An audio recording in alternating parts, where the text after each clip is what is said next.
इसी माँ ने तुझे सुझाव दिया था, आज मृत्यु प्रदान करेगी।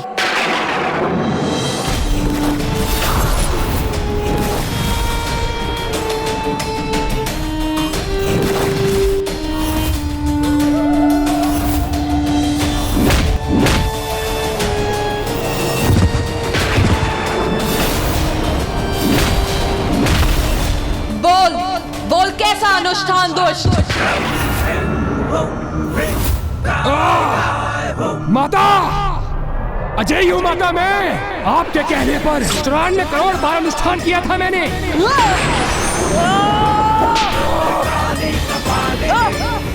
माता, ये क्या कर रही है आप माता? माता मुझे मुक्त कीजिए। कोई क्षति नहीं पहुंचा सकता माता मुझे, क्योंकि आपने जो कहा मैंने वो ही किया। 94 करोड़ बार अनुष्ठान किया है माता मैंने।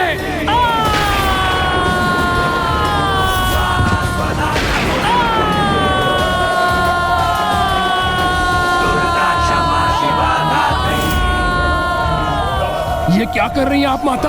आप मेरी आराध्य हैं और मैं आपका परम भक्त। इसके पश्चात भी आप मुझे प्रताड़ित कर रही हैं माता।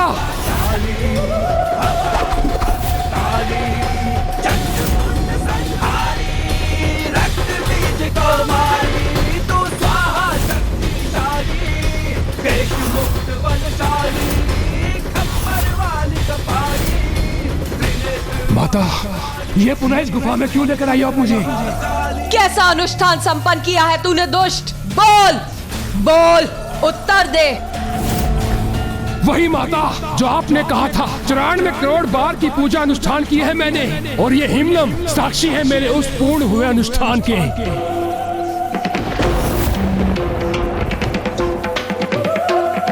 नहीं, ये नहीं हो सकता। ये हिमलम शेष कैसे रह गया? मैंने तो पूर्ण रूप से अनुष्ठान किया था। हाँ दुष्ट, चल अब वहां चल जहां तेरी नियति तेरी प्रतीक्षा कर रही है। चल। कैसा अनुष्ठान पूर्ण किया था तूने दुष्ट? 94 करोड़ बार पूर्ण नहीं कर सका था तू, और तुझे तेरे अनुष्ठान अपूर्ण रहने का कारण ज्ञात है।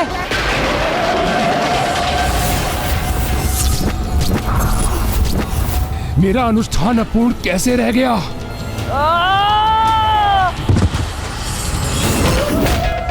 क्योंकि तू ये भूल गया था मूर्ख कि किसी भी पूजा में सर्वप्रथम पूज्य गणेश जी की पूजा अनिवार्य है। सर्वप्रथम पूज्य गणेश जी की पूजा अनिवार्य है, तभी वो पूजा सफल होती है। किसी भी शुभ कार्य के प्रारंभ से पूर्व की जाने वाली पूजा में सर्वप्रथम विघ्नहर्ता गणेश की पूजा अनिवार्य होगी। जो कार्य प्रथम पूज्य गणेश की अर्चना से प्रारंभ होगा वो अवश्य पूर्ण होगा।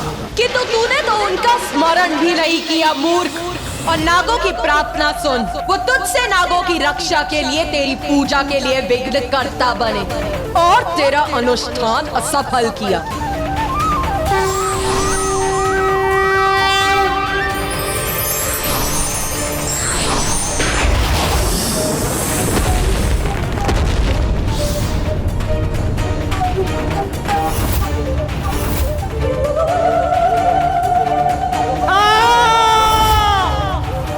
अनेकों बार तूने मुझे विवश किया, किंतु फिर भी मैंने तुझे दंडित नहीं किया, क्योंकि तेरे भीतर वैदिक ज्ञान सम्माहित हो गया था।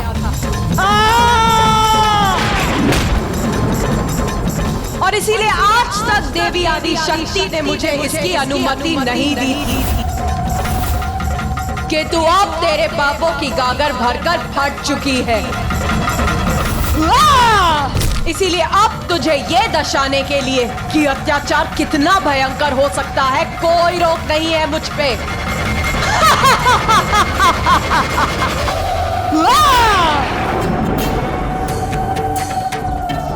बहुत समझाया था तुझे। अवैदिक पूजा से भले ही भक्त अपने आराध्य को विवश कर तुरंत उसका फल तो पा जाता है, किंतु एक दिवस इसका भयंकर दंड भी भुगतना पड़ता है उसे। आज तुझे ज्ञात होगा कि किसी को विवश कर किसी से सहायता मांगने का कैसा भयावह दुष्परिणाम होता है।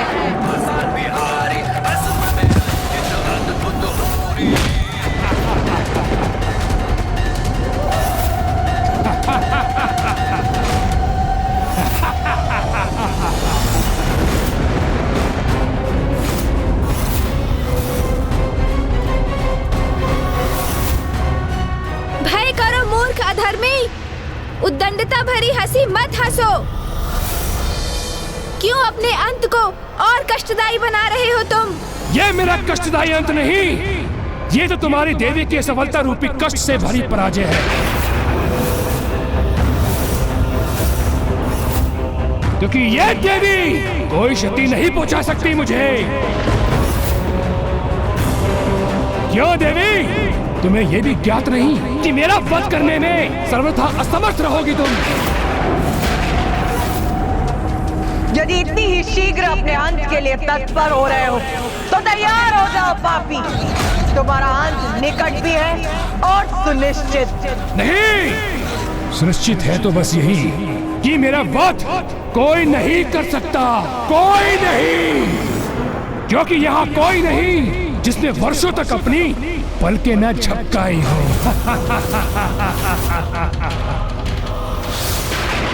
आप मुझे ये वरदान दीजिए कि मेरी मृत्यु एक स्त्री के हाथों से ही हो, किंतु वो ऐसी स्त्री हो जिसने वर्षों तक अपनी पलकें न झपकाई हो। जैसी तुम्हारी इच्छा वत्स, तथास्तु तथास्तु।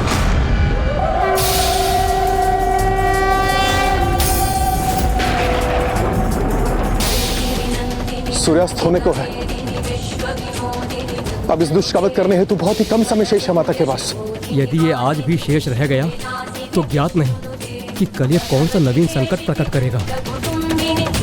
कदाचित पुनः अवैधिक पूजा कर तामसिक माता को विवश करेगा ही। इसे इसका अवसर ना ही प्राप्त हो तो उचित है।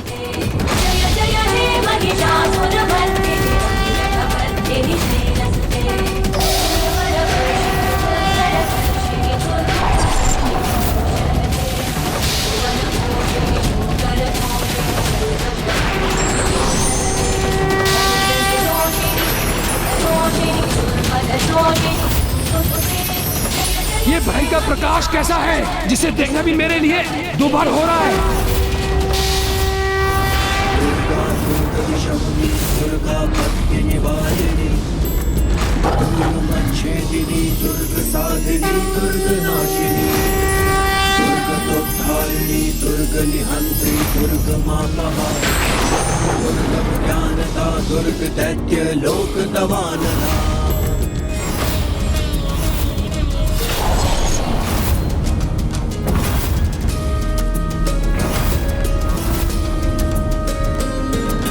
दुर्गमा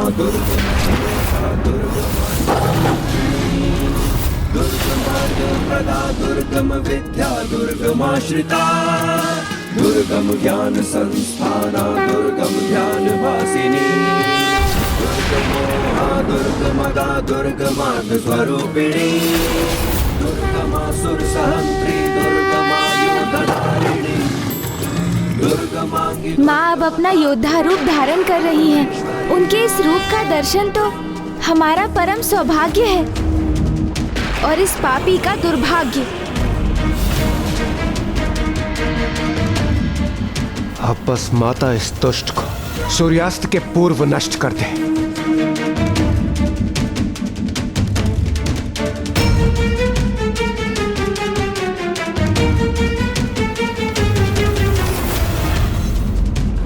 कुछ क्षण और व्यर्थ करने में सफल हो गया और मैं पुनः सुरक्षित हो जाऊंगा।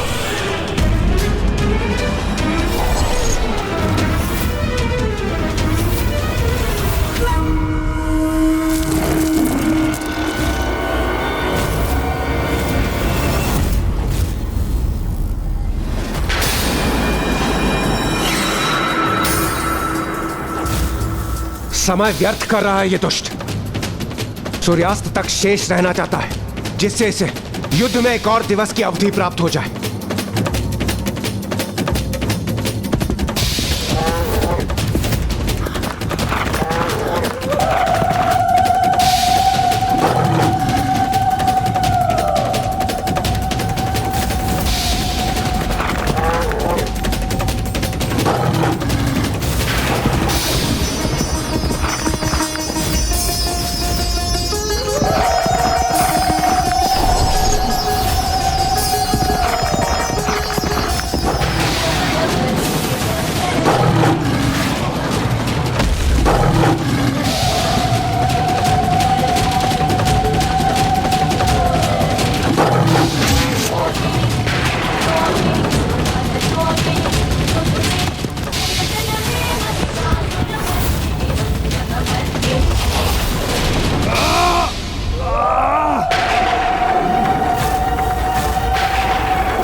अब दिखाई दी तुझे तेरी मृत्यु।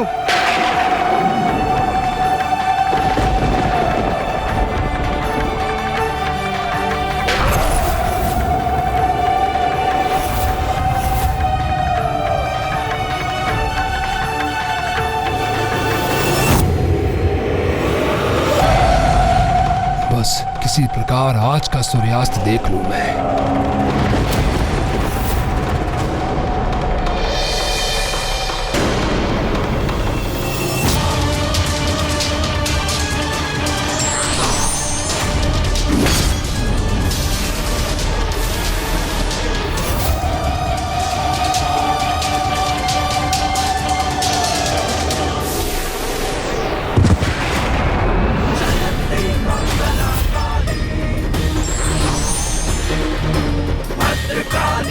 बहुत इच्छा थी ना तेरी एक नारी द्वारा अपना अंत करवाने की, जिसने वर्षों तक अपनी पलकें न झपकाई हो।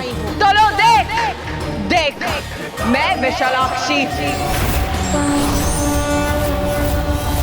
अनंत काल तक बिना अपनी पलकें झपकाए रही, क्योंकि मैं दीर्घ अवधि अपलक अपने स्वामी महादेव का काशी लौटने की प्रतीक्षा कर रही थी। और आज तेरा काल बनकर तेरे समक्ष खड़ी।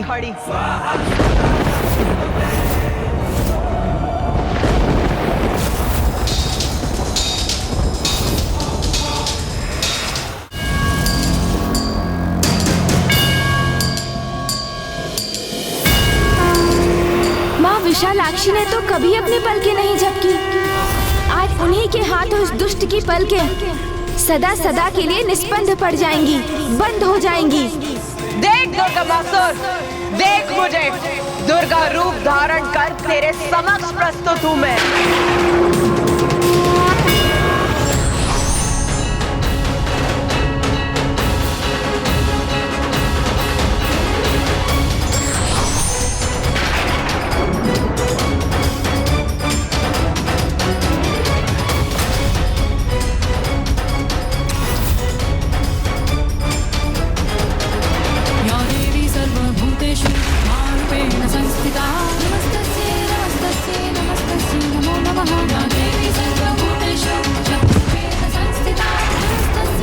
अपने अधूरे अनुष्ठान से प्राप्त शक्ति का बहुत अहंकार है ना तुझे, तो दिखाओ वो शक्ति। साहस शेष है तो युद्ध कर मुझसे। कुछ ही क्षण शेष रह जाऊं तो सूर्यास्त हो जाएगा।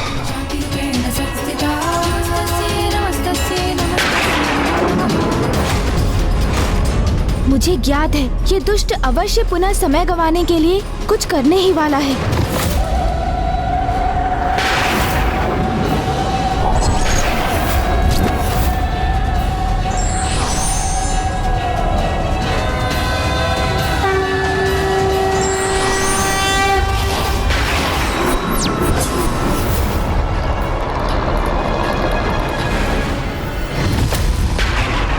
मेरी पूजा अवश्य पूर्ण न हुई हो, किंतु देवी आदिशक्ति को पराजित करने की मेरी इच्छा अवश्य पूर्ण होगी। रस्सी जल गई किंतु बल नहीं गया, इसे ही कहते हैं अहंकार। आज तेरे साथ तेरे अहंकार का भी अंत होगा दुर्गमासुर। लो, मेरे सहस्त्र हाथों से सहस्त्र अस्त्रों से प्रहार होने का सामना करो।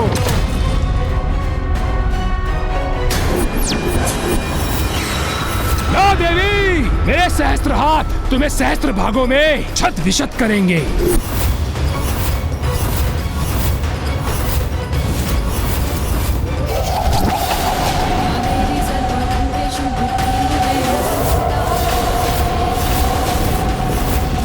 ये सहस्त्रों आकृतियां कहां से उत्पन्न हुई? ये क्या माया है?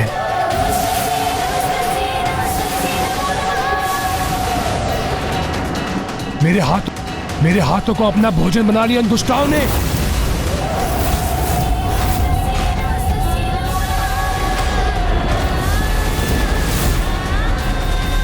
और मेरे अस्त्र मुझ पर ही आ गिरे हैं। अब अपनी पराजय स्वीकार करेगा ये दुष्ट।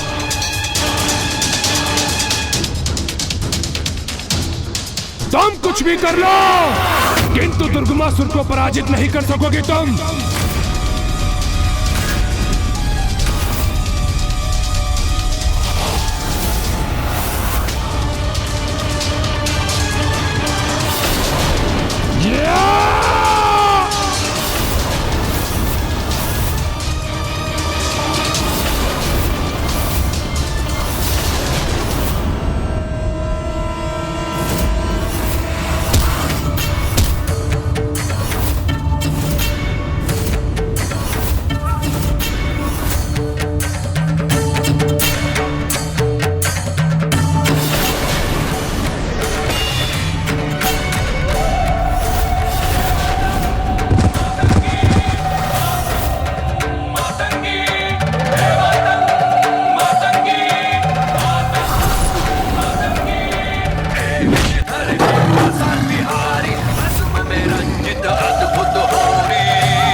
दुर्गा अर्थात वो जो पापियों के लिए भक्षक और भक्तों के लिए रक्षक हो।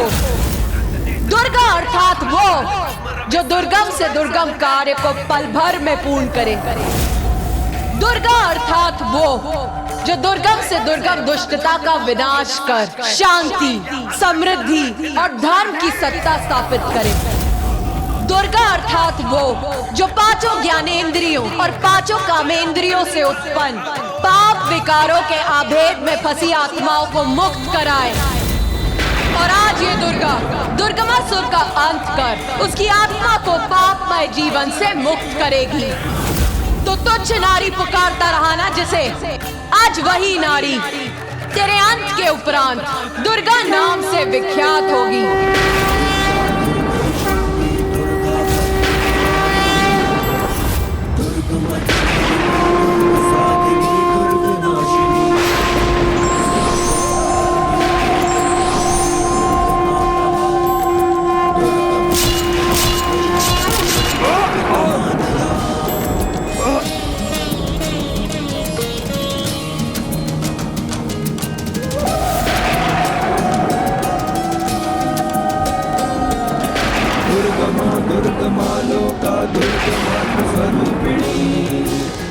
मार्ग प्रदा दुर्गम विद्या दुर्गमाश्रिता, दुर्गम ज्ञान संस्थाना दुर्गम ध्यान भासिनी, दुर्गमोहा दुर्गमदा दुर्गमार्ग स्वरूपिणी, दुर्गमा। देवी की घोषणा के अनुसार उनका ये रूप देवी दुर्गा के नाम से विख्यात होगा। वो देवी दुर्गा जो किसी भी दुर्गम कार्य को सुगम कर दे।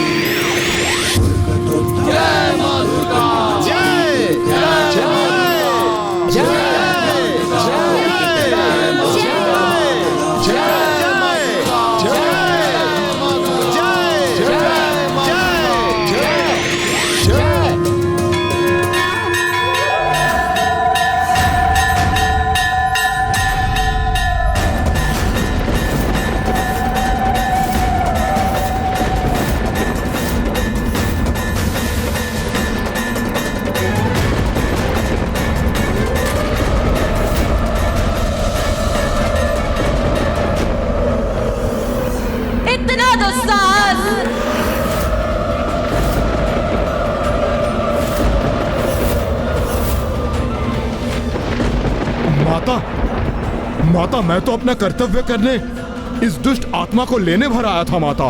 अब एक भी पग आगे मत बढ़िएगा यमदेव। क्या हो गया है माता को? वो अभी भी इतनी उग्र और अशांत क्यों प्रतीत हो रही है?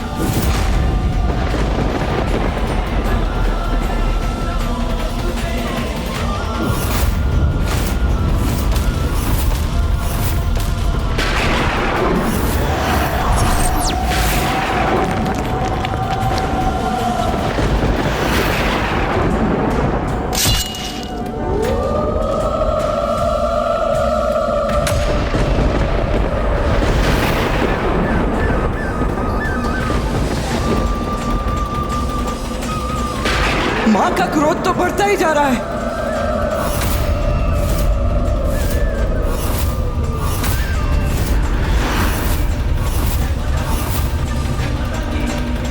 इससे पूर्व की माता का क्रोध अपने चरम पर पहुंचे और कुछ अनर्थ हो जाए, माता के क्रोध को शांत करना होगा।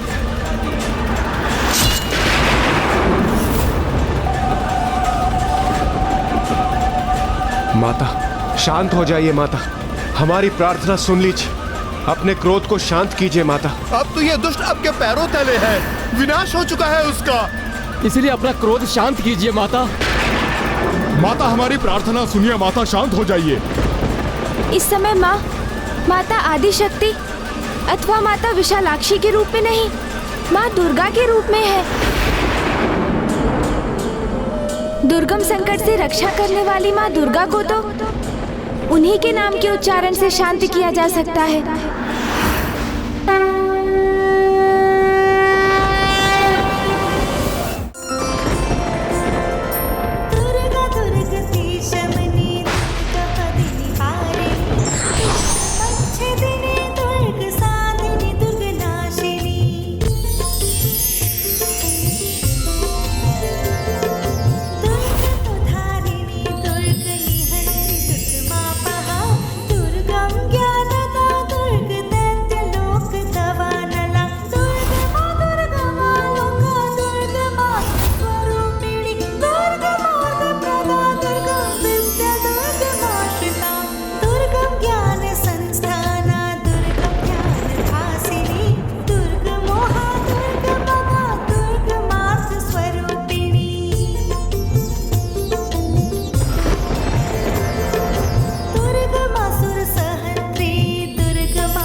नहीं यमदेव, आपने देखा नहीं ये पूर्व में कितने बड़े बड़े वचन बोल रहा था, किंतु अब कैसे पूर्ण रूप से शांत है।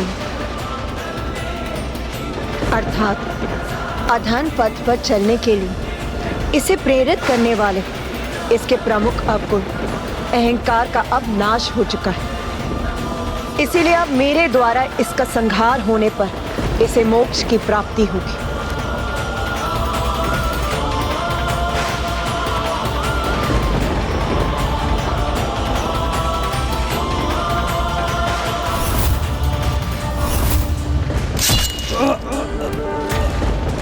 जय माँ दुर्गा।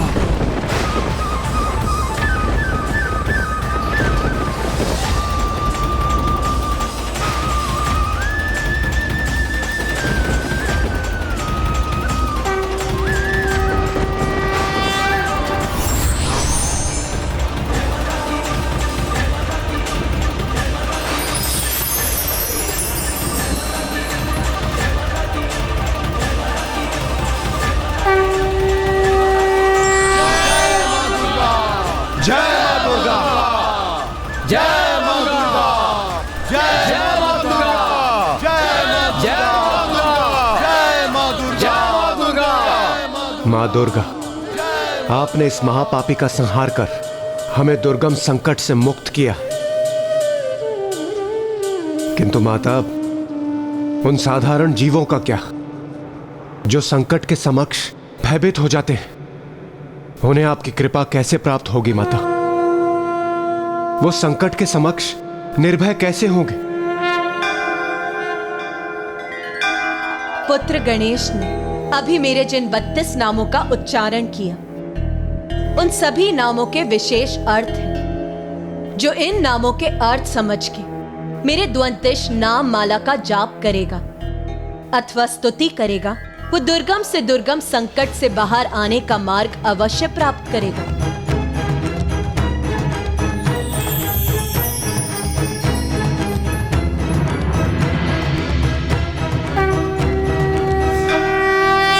दुर्गा दुर्गतिशमनी दुर्गा पत्ति निवारिणी दुर्गमच्छेदिनी दुर्ग साधिनी दुर्ग नाशिनी दुर्गतोद्धारिणी दुर्ग निहंत्री दुर्ग मापहा दुर्गम ज्ञानदा दुर्ग दैत्य लोक दवानला।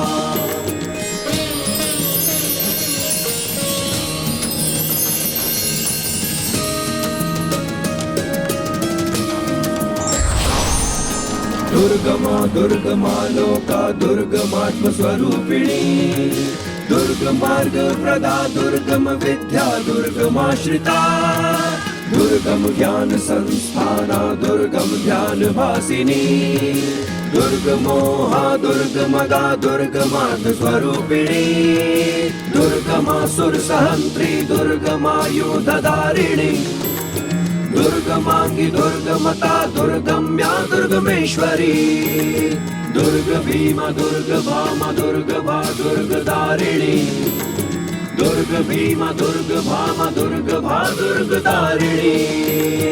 नामावलिमान्यस्तु दुर्गाया मम मानवः अधेय सर्वभयानः मुक्तो भविष्यति न संशयः। या देवी सर्वभूतेषु शक्तिरूपेण। अब मेरा ये दुर्गा स्वरूप काशी में स्थित होगा। मैं वहीं निवास करूंगी और भक्तों पर आने वाले महासंकटों से उन्हें मुक्त करूंगी।